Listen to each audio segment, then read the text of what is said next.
Hello students, मैं Akhilesh. Welcome to BSc classes. I hope आप सभी अच्छे होंगे। तो ये क्लास है हमारी बीएससी थर्ड सेमेस्टर केमिस्ट्री की, लेक्चर नंबर 4। तो लास्ट लेक्चर में हमने जीरो ऑर्डर रिएक्शन पढ़ा था और इस लेक्चर में हम लोग पढ़ेंगे फर्स्ट ऑर्डर रिएक्शन। तो फर्स्ट ऑर्डर रिएक्शन क्या होती है? The chemical reaction in which rate of reaction depends directly on the initial concentration of reactant. Such reactions are first order reaction.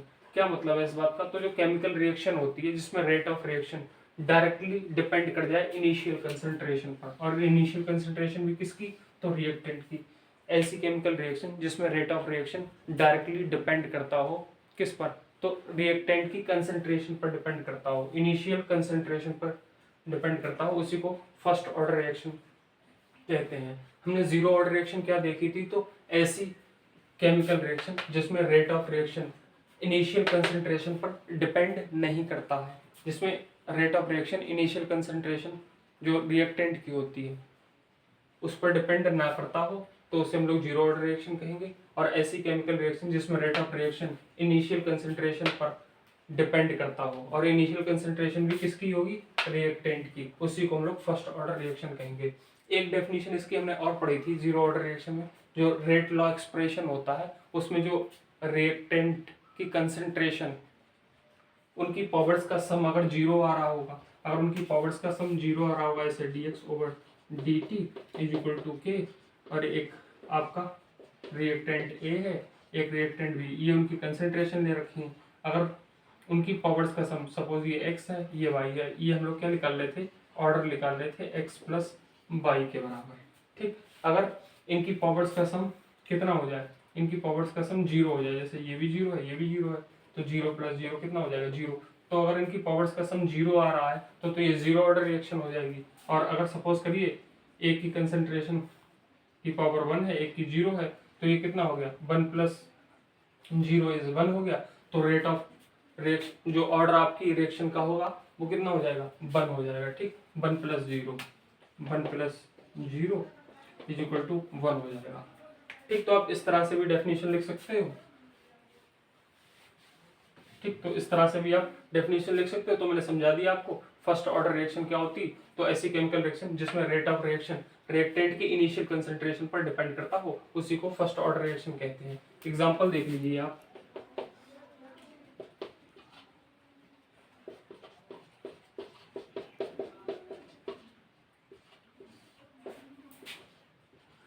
Invertase लिख रहे हैं। ठीक,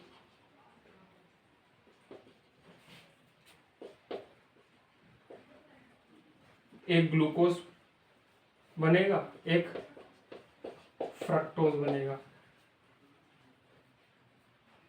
H और 6। ठीक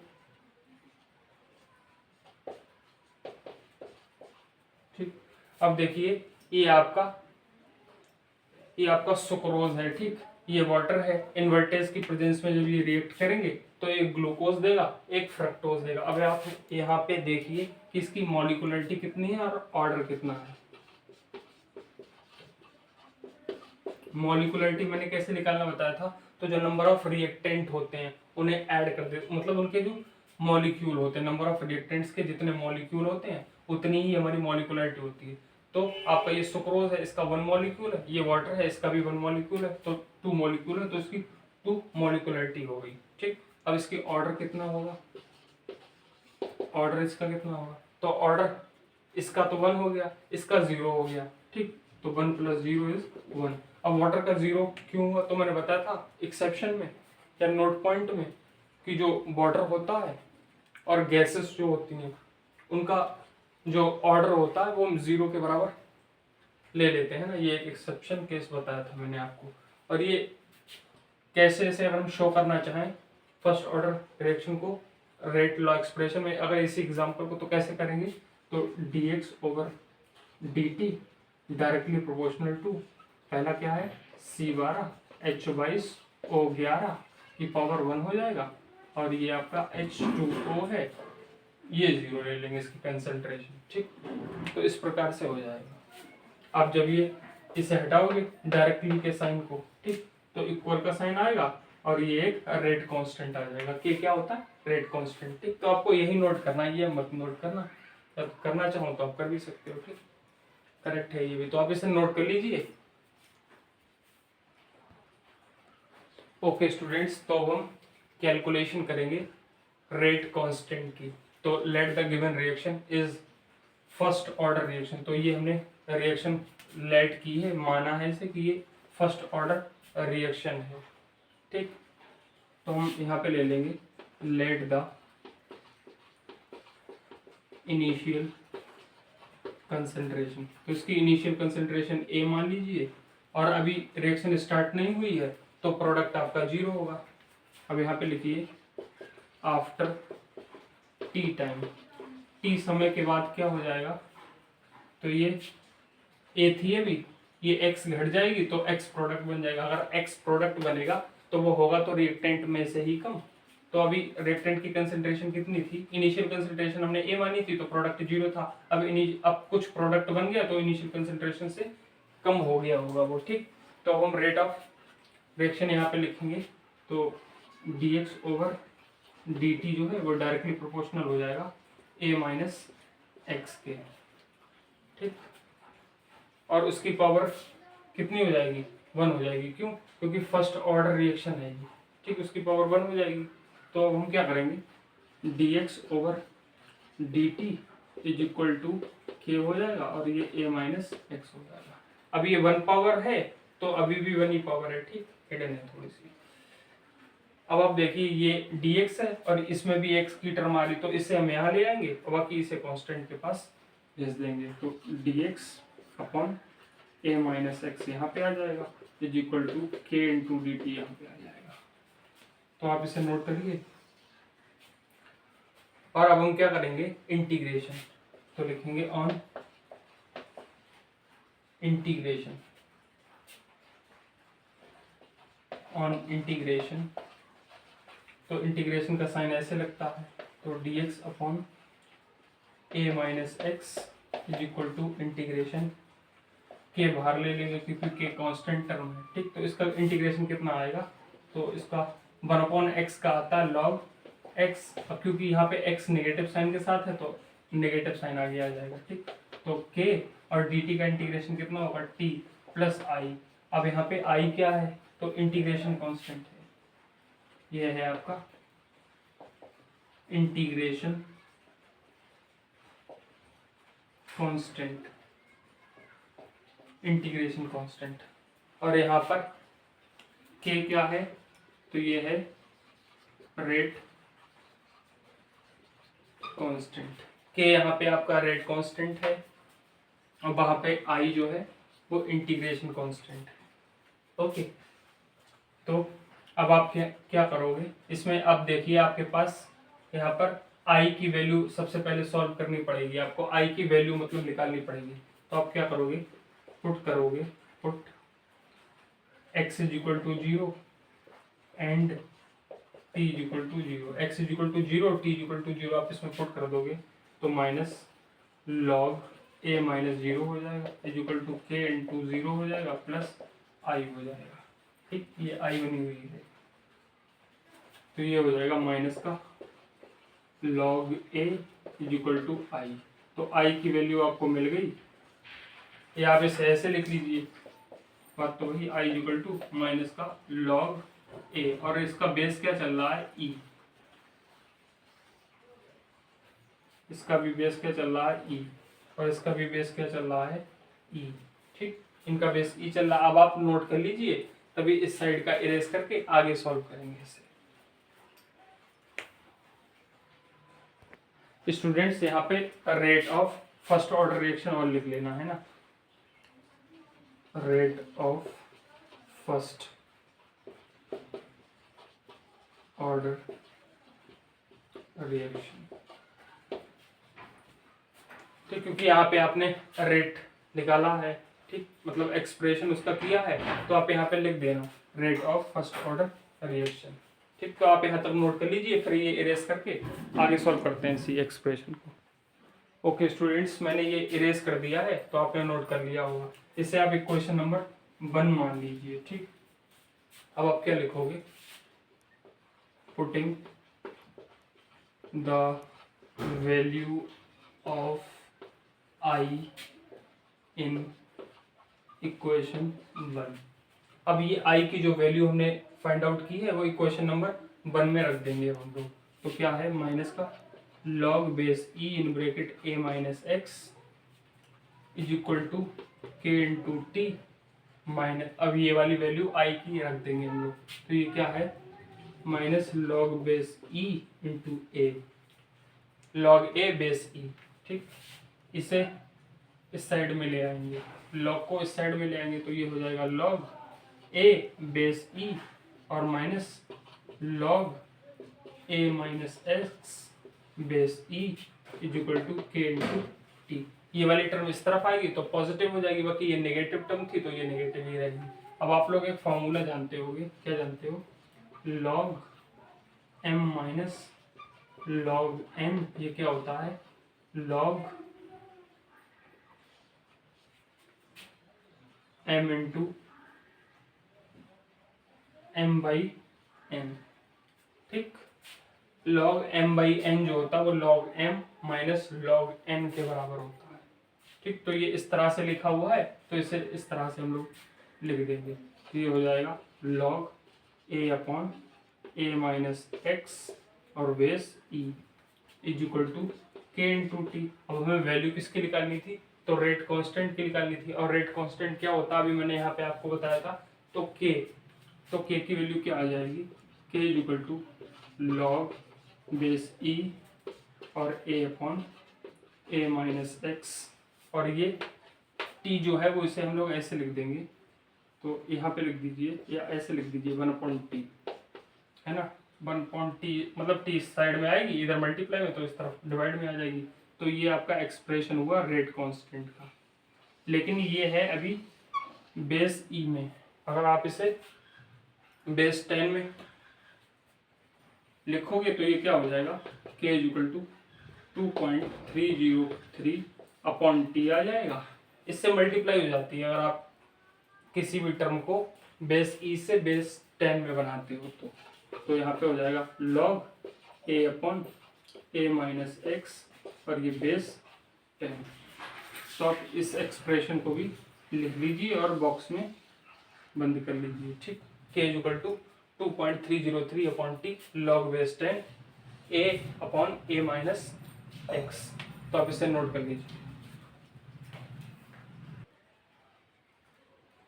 ओके, तो हम कैलकुलेशन करेंगे हाफ लाइफ पीरियड के लिए। तो हम half life period find out करेंगे। तो अभी जो हमारा एक्सप्रेशन आया था रेट कांस्टेंट का, तो वो आया था k equal to 2.303 upon T और log base 10 a upon A minus X. Okay, तो आपको यहाँ इसमें पुट क्या करना है? पुट या पहले लिख लीजिए इसी को, है ना?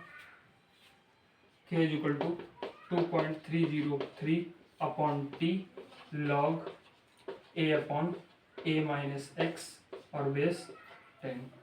इसमें लिखिए put t equal to t half life period निकालने हैं तो टी हाफ पुट करेंगे और x के बराबर में क्या पुट करेंगे?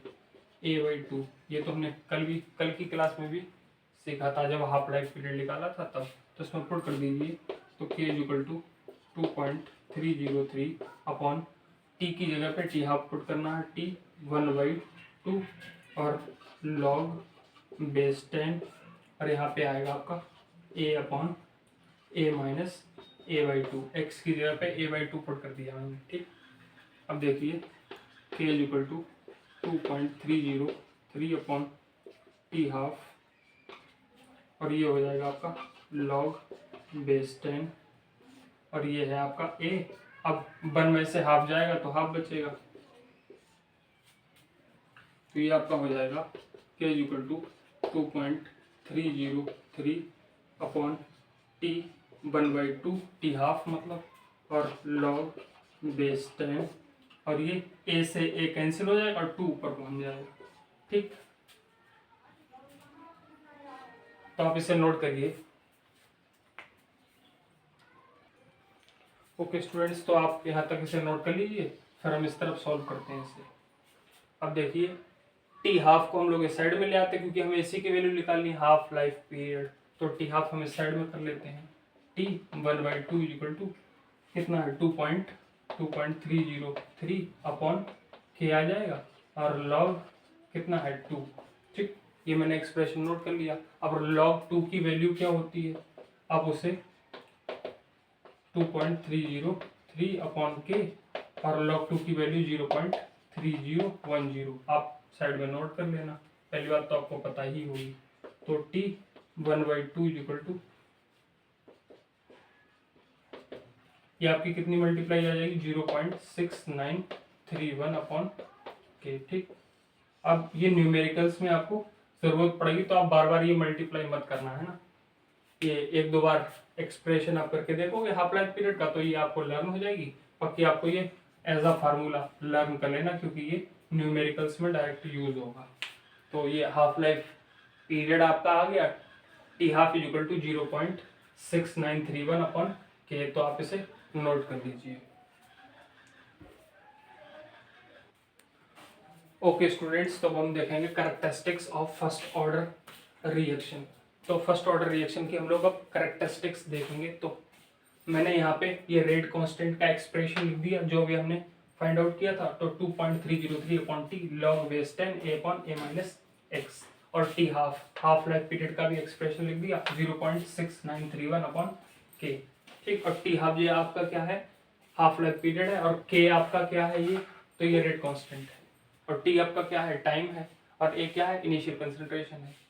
ठीक, अब फर्स्ट पॉइंट देखिए, फर्स्ट कैरेक्टरिस्टिक देखिए। तो जो रेट कांस्टेंट है आपका के does not depend directly on the initial concentration. तो जो रेट कांस्टेंट है वो डायरेक्टली डिपेंड नहीं कर रहा है इनिशियल कंसंट्रेशन पर। ऐसे ही जो हाफ लाइफ पीरियड है वो भी डायरेक्टली डिपेंडेंट नहीं कर रहा है इनिशियल कंसंट्रेशन पर। अब देखिए ये टी हाफ है, यहाँ कहीं ए आ रहा है, देखिए नहीं आ रहा है ना, तो इसीलिए हाफ लाइफ पीरियड जो है वो डिपेंड नहीं कर रहा है डायरेक्टली इनिशियल कंसंट्रेशन पर। अब आप इसकी यूनिट देख लीजिए रेट कांस्टेंट की। तो आपका ये रेट कांस्टेंट दे रखा k equal to 2.303 upon t log base 10 a upon A minus x. अब आप देखिए यहाँ पर जो आपका रेट कांस्टेंट है इसमें टी आ रही है। ठीक, तो ये कितनी है 1 अपॉन टी, इसे आप हटा दीजिए, ये तो सारा कांस्टेंट है तो आप इसे हटाइए, ये 1 अपॉन टी है ना, तो टी को अगर आप ऊपर ले जाओगे तो टी -1 आ जाएगा, टी की पावर -1। इसका मतलब क्या है, टी इनवर्स। तो टी क्या है, टाइम, तो टाइम इनवर्स हो गया, तो ये टाइम इनवर्स इसकी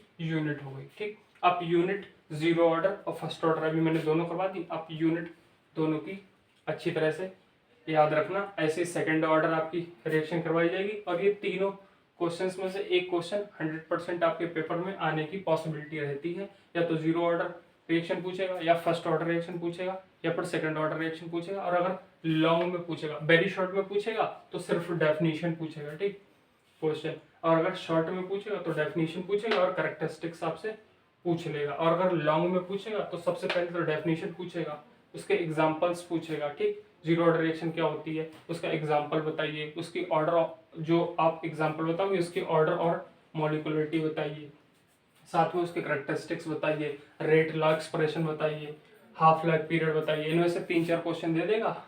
ठीक, पार्ट वाइज पार्ट, जैसे आपसे कह देगा कि आप जीरो ऑर्डर रिएक्शन बताइए with example, rate law expression आप उसका निकालिए, और हाफ लाइफ पीरियड निकालिए, कैरेक्टरिस्टिक्स दे दीजिए। तो सारी चीज़ें मैंने आपको लिखवा दी हैं, वो आपसे जिस टाइप से पूछे, वेरी शॉर्ट में, लॉन्ग में, आप उस अकॉर्डिंग इन चीज़ों को पेपरों में अपने लिख देना। ठीक, तो आप इसे नोट कर लीजिए। ओके स्टूडेंट्स, तो मैंने एक क्वेश्चन लिख दिया है, एक न्यूमेरिकल है, मतलब आपका 90% part of first order reaction completes in 20 minute and find out the time required for 99.9% completion. क्या कह रहा है इस क्वेश्चन में कि जो फर्स्ट ऑर्डर रिएक्शन है उसका 90% कंप्लीट हो गया 20 मिनट में। तो हमें ये फाइंड आउट करना है कि कितना टाइम लगेगा 99.9% फर्स्ट ऑर्डर रिएक्शन को कंप्लीट होने में। ठीक, तो हम लिखेंगे लेट इनिशियल कंसंट्रेशन ए वो कितनी रही होगी, 100% रही होगी टोटल। और कंप्लीट, या आप ऐसे कहिए इनिशियल कंसंट्रेशन तो आपकी 100 हो गई है, ए इक्वल टू 100। ये आप ये थ्योरी वैल्यू लिखने को रहने दीजिए, ठीक। सीधा इनिशियल कंसंट्रेशन या इनिशियल क्वांटिटी आपकी कितनी है, 100 होगी, ठीक। और कितनी फिनिश हो गई है, तो वो एक्स आपकी हो जाएगी। अब वो कितनी है, 90 है, ठीक। और टाइम आपको कितना दे रखा है, तो 20 मिनट आपको टाइम दे रखा है। अब हम लोग लिख लेंगे for first order reaction. First order reaction के लिए रेट कांस्टेंट हमारा कितना था, t half equal to 2.303 upon t log base 10 a upon A minus x, ठीक। तो आप देखिए हम लोग वैल्यू ये वाली पुट कर देंगे इसमें, तो k equal to 2.303 upon t कितना दे रखा हमें, तो 20 मिनट्स दे रखा है, ठीक। टी 20 मिनट दे रखा, लॉग बेस 10, ये बेस में बनता है ना, तभी तो इसे बेस 10 कहते हैं। ए आपका कितना है, 100 अपॉन ए आपका है 100 और ये है 90। ओके, तो आप इसे नोट करिए, k equal to 2.303 upon 20 log base 10, ये आपका आ जाएगा 100 अपॉन 10। तो 10 से 10 कैंसिल हो जाएगा, 10 10 या 100 होता, या 0 से 0 कैंसिल कर दीजिए, ठीक। मैं इसमें इंक फिल कर लूँ, तब तक आप इसे नोट करिए, ठीक से चल नहीं रहा है। ओके स्टूडेंट्स, तो k इक्वल टू 2.303 अपॉन कितना है 20, और ये लॉग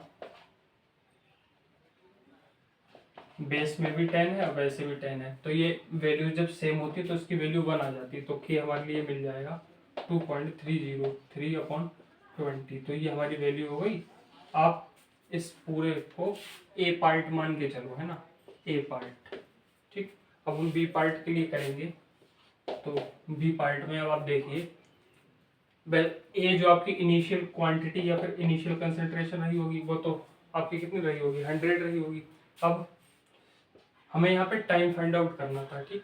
अभी हमें क्या मिल गया, तो अभी हमें रेट कांस्टेंट मिल गया, ठीक। रेट कांस्टेंट की वैल्यू हमने फाइंड आउट कर ली है। अब हमें कितनी कंप्लीट करानी है रिएक्शन, तो वो करानी है 99.9, ठीक। और टाइम हमें अब भी कितना दे रखा है, तो टाइम की वैल्यू तो वही दे रखी है, नहीं, टाइम तो हमें फाइंड आउट करना है ना, टाइम हमें फाइंड आउट करना है, ठीक। तो हम इसी में वैल्यू रख लेंगे, अपनी फार्मूला इरेज कर दिया मैंने। तो ये हमारा k equal to 2.303 upon t log base 10 a upon A minus x, ठीक। अब आपको k की वैल्यू पता है, तो आप एक काम करिए, t को इधर ट्रांसफर कर दीजिए और k को यहाँ पे, ठीक। आपको ये बात तो समझ में आती है ना, जो डिवाइड में होता है वो मल्टीप्लाई में आ जाता है जब इक्वल के दूसरी साइड में जाता, और जो मल्टीप्लाई में होता है वो डिवाइड में चला जाता। तो हम k की वैल्यू उठा के यहाँ रख देंगे, ठीक। तो t इक्वल टू 2.303 अपॉन ये वाली वैल्यू रख देंगे, तो 2.303 अपॉन 20। तो इससे ये वाली वैल्यू कैंसिल हो जाएगी और आगे वाली भी वैल्यू रख देते हैं, लॉग बेस 10, और ये a आपकी कितनी है, तो 100 अपॉन 100 माइनस 99.9, ठीक। आप इधर वाला इरेज, मैं इधर वाला इरेज कर दूंगा, आप नोट कर लीजिए पहले, अगर आपने नोट नहीं किया है तो। ओके स्टूडेंट्स, आई होप आपने नोट कर लिया होगा। तो t half t equal to 20 आ जाएगा, ये लॉग बेस 10, और ये आपका कितना है 100 अपॉन 100 माइनस 99.9, तो ये कितना आ जाएगा 0.1। अब आप इस पॉइंट को आगे वाली स्टेप में ही करेंगे, तो 20 लॉग बेस 10, ये आपका 100, और जब ये आप पॉइंट ऐसे हटाओगे तो ये ऊपर एक जीरो और लग जाएगा, और नीचे कितना बचेगा 1, तो मतलब 1000 ही बचा है, ठीक। 100 था, एक जीरो और इसमें बढ़ गया तो 1000 हो गया ये, ठीक। तो t equal to 20 log base 10 और 10 की पावर इसे कह सकते हैं 3, ठीक। 3 जीरो लगे तो 10 की पावर 3 हो गई। अब ये आगे आ जाएगा 3 तो आप आगे आ जाएगा, तो t इक्वल टू 20 इंटू 3, ये हो जाएगा आपका log बेस 10 इंटू 10, तो इसकी वैल्यू तो 1 हो जाएगी। तो t इक्वल टू 60 कितना था मिनट, यस यूनिट आपकी थी मिनट, तो मिनट -1 आ जाएगा। एक बार चेक कर लेते हैं आपको दिख रहा है क्या।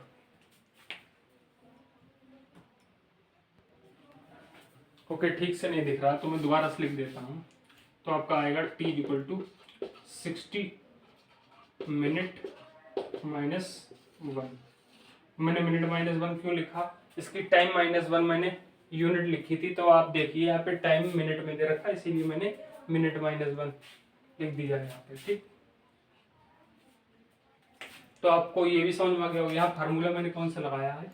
अगर आपका फार्मूला है log a, उसकी पावर में है b, तो ये क्या आ जाएगा v log a, ठीक। ये फार्मूला होता है आपका, जो कि लॉगरिथमिक चैप्टर में पढ़ाया जाता है आपको, ठीक। तो इसकी वैल्यू 1 हो गई, तो 20 3 60 हो गया आपका, और मिनट -1 यूनिट लगा दी मैंने, जो कि अभी आपको मैंने बताई भी थी फर्स्ट ऑर्डर रिएक्शन में आपकी यूनिट क्या होती है, ठीक।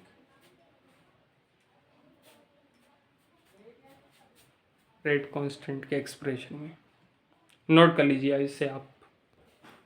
ओके स्टूडेंट्स, नेक्स्ट क्वेश्चन मैंने लिख दिया है। Initially 1 mole of a first order reaction is taken in 1 hour. Its 3/4 parts will complete. Find out the rate constant. तो initially 1 mole of first order reaction, इसका मतलब फर्स्ट ऑर्डर रिएक्शन है और initially उसका रेट कितना रहा होगा, तो a इक्वल टू 1, तो a की वैल्यू आपको दे दी है, ठीक। और उसके बाद 1 आवर टाइम भी दे दिया है। फर्स्ट ऑर्डर रिएक्शन है 1 मोल जो है, initially 1 mole of first order reaction is taken, तो सबसे पहले 1 मोल लिया गया फर्स्ट ऑर्डर रिएक्शन का, और जो 1 घंटे में 3/4 पार्ट कंप्लीट हो गया रिएक्शन का। अब हमें रेट कांस्टेंट निकालना है, इसका मतलब हमें टी भी दे रखा है, और टी कितना दे रखा 1 आवर, इसे मिनट में चेंज कर लेंगे तो 60 मिनट हो जाएगा आपका, ठीक। और एक्स आपको कितना दे रखा, तो 3/4 दे रखा है, ठीक। और निकालना आपको क्या है, तो रेट कांस्टेंट निकालना, k equal to value find out करनी, तो सभी वैल्यूज हमें गिवन है, ठीक। तो आप इस क्वेश्चन को अपने आप करोगे, और फर्स्ट ऑर्डर रिएक्शन का जो रेट हमने पढ़ा था तो वो 2.303 upon t log a upon a minus x और बेस 10। तो इस फार्मूले में ये सारी वैल्यूज वगैरह फाइंड आउट करना और इसका सॉल्यूशन निकालना। इसका आंसर आप कमेंट बॉक्स में बताना, ठीक। जिसका सही होगा उसका कमेंट जो है वो पिन कर दिया जाएगा। अच्छा एक बार बताइए, जैसे ये 3/4 लिखा है, इसका क्या मतलब होता है। तो अब अगर आपको याद हो तो बचपन में हमने किसी क्लास में ऐसे पढ़ा था, शायद फर्स्ट क्लास या सेकंड क्लास में, एक सर्कल बना हुआ होता था, उसके अंदर कुछ इस प्रकार से लाइंस बनी हुई होती थी, पार्ट्स डिवाइड हुआ करते थे, ठीक। तो जैसे अब ये कितने बॉक्स हो गए, 1 2 3 4 5 6 7 8, तो ये 8 हो गए। 8 टोटल जो होता था वो हम नीचे लिख दिया करते थे, 2 2 4 और 2 6 2 8, 8 टोटल है तो वो हम नीचे लिख दिया करते थे। अब सपोज करिए इसमें से ये वाला कलर्ड है, ये वाला कलर्ड है, तो हम 2 और लिख दिया करते थे। तो जो कंप्लीट जो पूरा है टोटल मतलब है उसे हम नीचे लिखा करते थे, और जिस प्रकार से हमसे पूछा जाता था, जैसे कलर्ड वाले पूछे जाएंगे तो 2 पार्ट लिख देंगे, और अगर अनकलर्ड वाले पूछे जाएंगे तो 6 पार्ट लिख देंगे। तो वही वाली बात है, 4 टोटल पार्ट्स थे, उनमें से 3 पार्ट्स हमारे कंप्लीट हो गए। 4 टोटल थे तो उसमें से 3 पार्ट्स कंप्लीट हो गए। तो ये वो वाली बात है, जैसे यहाँ पे 8 टोटल पार्ट्स हैं, आपके बॉक्सेस हैं, जिनमें से 2 कलर्ड हैं, तो इस प्रकार से रिप्रेजेंट किया जाता है। तो आप इसका आंसर जो है कमेंट बॉक्स में लिखना, जिसका करेक्ट होगा उसका पिन कर देंगे कमेंट। तो आई होप आपको ये फर्स्ट ऑर्डर रिएक्शन, उसका rate constant, half life period और न्यूमेरिकल, ये आपको सभी समझ में आए होंगे। अगर ये समझ में आए हैं तो इस वीडियो को लाइक कर दीजिए, फ्रेंड्स के साथ शेयर कर दीजिए और चैनल को सब्सक्राइब कर दीजिए। Thank you for watching this video students.